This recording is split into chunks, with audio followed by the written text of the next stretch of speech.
Now here we are at the Elkmont ghost town. It's inside the Great Smoky Mountain National Park. This was back in the day before the park became a park. Rich people from the Knoxville area started a railroad. It is long gone now, but there was actually a railroad that came through here when they did logging. So each one of the people had bought a little parcel of land and they had these little summer cottages. And every one of these in the Elkmont ghost town is different. Each one is unique.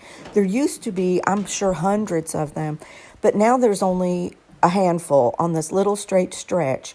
So you can actually walk through the Elkmont ghost town into the woods. There's an old cemetery there. And if you keep walking, you can see remnants of where old cottages used to be. There'll be stone foundations, a couple of chimneys standing.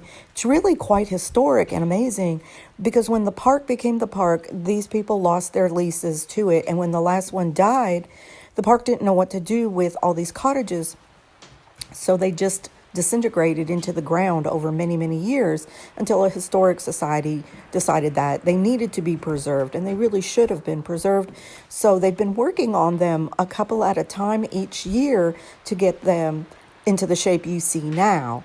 And each one's history is just amazing, and the construction, the design is just, if you're into architecture, you've got to come here. This is just amazing. Can you imagine sleeping in this bedroom, listening to that rushing stream as you fall asleep on a cool summer night? I mean, each one of these little cottages is so cool because it's like a labyrinth. There's mazes. You go through and you find things like that used to be an open hole all the way down to the ground. You could see all the way underneath the cottage. The floors were caving in. They had particle boards and things put over it so people would not fall in. But they didn't stop visitors from going in and exploring. And thankfully, nobody tagged these buildings. So all of them now are renovated to the point where you could see how the people lived back in the day.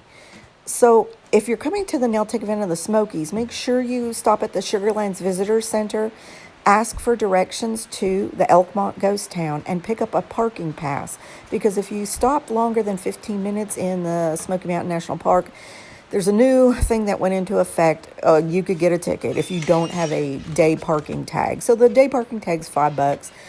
They've got week-long parking tags. They've got year-long parking tags. So get whichever parking tag you need.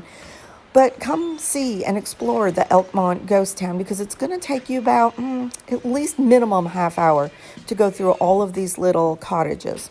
And I stay a good hour because I find the history is just fascinating, the architecture, how they hand-built everything. So when you're coming to the Nail-Tech event of the Smokies, go to nailtechevent.com. Peace out.